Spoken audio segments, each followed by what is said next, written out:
السلام علیکم ورحمۃ اللہ وبرکاتہ۔ شک ایک ایسی آگ ہے جس کے لگنے سے گھر کے گھر تباہ و برباد ہو جاتے ہیں۔ خاص طور پر میاں بیوی کا رشتہ بہت ہی نازک ہوتا ہے۔ ایک دفعہ شک پڑ گیا تو اس کا انجام بربادی کے سوا کچھ نہیں ہوتا۔ میری ایک سہیلی تھی رشیدہ، ہم ایک ساتھ پڑھتے تھے۔ رشیدہ ان دنوں میٹرک میں تھی۔ ایک لڑکے سے اس کی محبت کا چکر چل رہا تھا۔ یہ دونوں آپس میں شادی کرنا چاہتے تھے، مگر ماں باپ راضی نہیں تھے۔ وہ دونوں چھپ کر ملتے تھے۔ یہ تو آگ اور پانی کا کھیل ہوتا ہے۔ محبت کے ہاتھوں رشیدہ کا دامن کانٹوں پر جا پڑا اور داغدار ہو گیا۔ ادھر اس کی منگنی اس کے والدین نے اپنے رشتہ داروں کے ہاں کر دی۔ وہ بہت پریشان تھی اور اس سے زیادہ اس کی ماں پریشان تھی، کیونکہ جو ہو چکا تھا اس کا نتیجہ بہت جلد ظاہر ہونے والا تھا، اور یہ بڑی پریشانی اور بدنامی کی بات تھی۔ رشیدہ اور اس کے گھر والوں کے لیے یہ تو زندگی اور موت کا سوال تھا۔ کوئی راہ نہ پا کر رشیدہ کی ماں میری ماں کے پاس آئی اور ان کو اپنی پریشانیاں بتائیں۔ امی بہت رحم دل تھی۔ اسے روتے دیکھ کر بولی، بہن مجھ سے اور تو کچھ نہیں ہو سکتا، صرف تمہاری لڑکی کی جان اور تیری عزت بچانے کی خاطر تمہاری بیٹی کو رکھ لیتی ہوں۔ رشیدہ کو تم میرے پاس چھوڑ جاؤ، خدا نے جو چاہا وہی ہوگا۔ یوں وہ بیٹی کو ہمارے گھر چھوڑ کر چلی گئی۔ اپنے رشتہ داروں اور شوہر سے کہہ دیا کہ رشیدہ بیمار تھی، ڈاکٹروں نے آب و ہوا کی تبدیلی کا کہا ہے، اس لیے میں نے اس کو حالدہ کے گھر مری بھیج دیا ہے۔ ان دنوں ہم مری میں رہتے تھے، جہاں ہمارا ددھیال تھا۔ والد کویت میں ملازمت کر رہے تھے۔ وہ ہر ماہ اچھی خاصی رقم ہم کو بھجواتے تھے، خود وہ 2-3 سال بعد چکر لگاتے تھے۔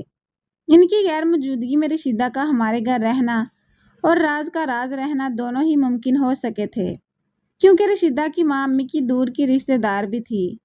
رشیدہ اپریل میں آئی اور اگست میں ایک بیبی کو جنم دیا۔ ایک ہفتے بعد وہ واپس اپنے والدین کے گھر پنڈی چلی گئی۔ چند ماہ بعد اس کی شادی ہو گئی۔ رشیدہ کی خواہش تھی کہ یہ بچہ یتیم خانے یا لاوارثوں کے ادارے میں دینے سے بہتر ہے اس شخص کے حوالے کر دیا جائے جو اس کو اس دنیا میں لانے کا ذمہ دار ہے۔ وہ مجھے اس کا پتہ دے کر گئی تھی۔ میں نے امی سے مشورہ کیا اور رشیدہ کے دیے ہوئے پتے پر اس شخص کو خط لکھ دیا کہ اپنا بچہ آ کر لے جاؤ۔ خط لکھنے کے ہفتہ بعد وہ آیا اور اپنا بچہ لے گیا۔ اس کے بعد وہ پھر کبھی نہیں آیا۔ اس دوران میری شادی ہو گئی اور بچے بھی ہو گئے۔ شادی کو 14-15 برس بیت گئے تھے اور میں اپنی زندگی کی خوشیوں میں گم تھی۔ یہ واقعہ میرے ذہن کے تہہ خانے میں ڈوب گیا، لیکن رشیدہ اس بچے کی یاد کو اپنے دل سے نہ نکال سکی۔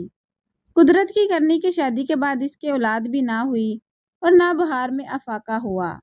وہ جب آتی مجھ سے اپنے بچے کا ذکر ضرور کرتی تھی، جسے اس نے 7 دن کا چھوڑا تھا اور پھر اس کی صورت بھی نہ دیکھ سکی تھی۔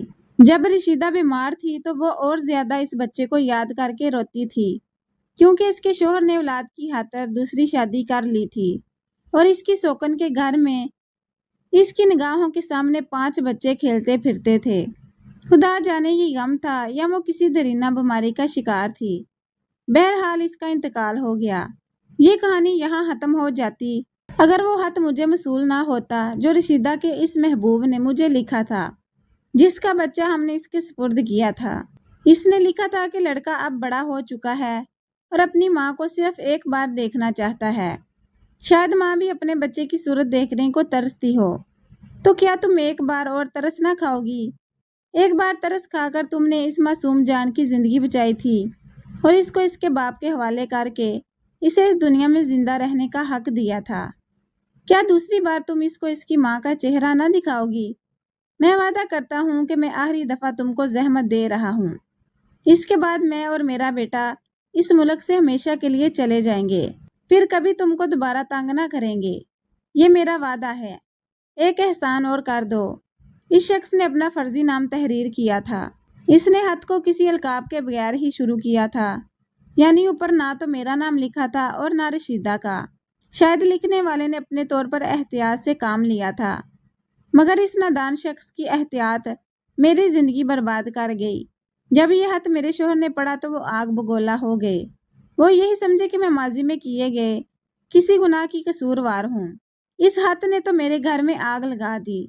میری بے گناہی کا کوئی ثبوت میرے پاس نہیں تھا، رشیدہ اور اس کی ماں فوت ہو چکی تھی۔ میری امی بھی انتقال کر چکی تھی۔ ہمارے سوائے اس راز کا امین وہی شخص تھا جس نے وہ خط مجھے لکھا تھا۔ اس نے میرا پتہ وہاں کسی رشتہ دار سے معلوم کر لیا تھا جہاں ہم ان دنوں مری شہر میں قیام پذیر تھے۔ تاہم اس نے اپنا پتہ خط میں صرف یہ لکھا تھا کہ فلاں دن فلاں وقت فلاں جگہ ہم آئیں گے، یہ ہماری آخری ملاقات ہوگی۔ صرف اس بچے کی خاطر، کیونکہ اس کے گردے خراب ہو گئے ہیں، ڈاکٹروں نے بیرون ملک علاج کرانے کا کہا ہے اور یہ ماں کی دعا لے کے جانا چاہتا ہے۔ اس فلاں جگہ فلاں وقت میرے شوہر گئے، مگر ان کو کوئی نہ ملا کہ یہ ایک ریسٹورنٹ تھا۔ ہزاروں لوگ تھے، ہجوم میں بھلا کون کس کے دل کی بات جان سکتا ہے۔ یہ بتاتے ہوئے درشہوار کی آنکھوں سے آنسو بہہ رہے تھے۔ وہ کہہ رہی تھی، میں رو رو کر پاگل ہو گئی۔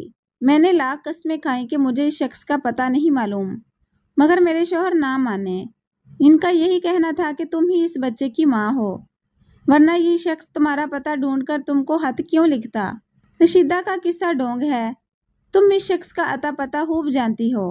آخر مجھے شوہر اور طلاق کے خوف سے زہریلی گولیوں کا سہارا لینا پڑا۔ کیا موت ہی میری بے گناہی کا ثبوت ہو سکتی ہے؟ درشہوار کی کہانی سن کر میں نے اسے تسلی دی اور ڈاکٹر صاحب کو اس کی کہانی سنائی۔ انہوں نے اس کے گھر فون کیا، پھر خود جا کر اس کے شوہر سے ملے اور اپنی مریضہ کی سچائی ثابت کرنے کی اس حد تک کوشش کی کہ اخبار میں اس خط کی چند سطور کے حوالے سے اشتہار دے کر اس شخص کا پتہ مانگا، اور اشتہار میں لکھا کہ ایک ماں اپنے بچے کو دیکھنے کے لیے کئی برس سے ترس رہی ہے، خدا را پتہ بھیجیے تاکہ ملاقات کی سبیل پیدا ہو۔ اس اشتہار کی شاید کے 5ویں روز ایک خط درشہوار کے نام آیا جو اس کے خاوند نے موصول کیا۔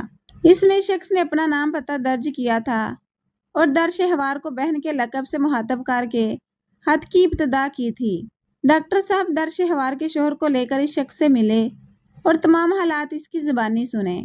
تب کہیں جا کر اس بیچاری خاتون کے شوہر صاحب کو اعتبار آیا اور پھر ڈاکٹر صاحب کی ذاتی کوشش سے ایک اجڑی ہوئی عورت کا گھر دوبارہ آباد ہو گیا جس نے شدید عالم مایوسی میں خودکشی کی کوشش کی تھی، مگر اس کی زندگی باقی تھی، سو وہ بچ گئی اور اپنے شوہر کے ہمراہ اپنے گھر میں بچوں کے ساتھ خوش و خرم ہو گئی۔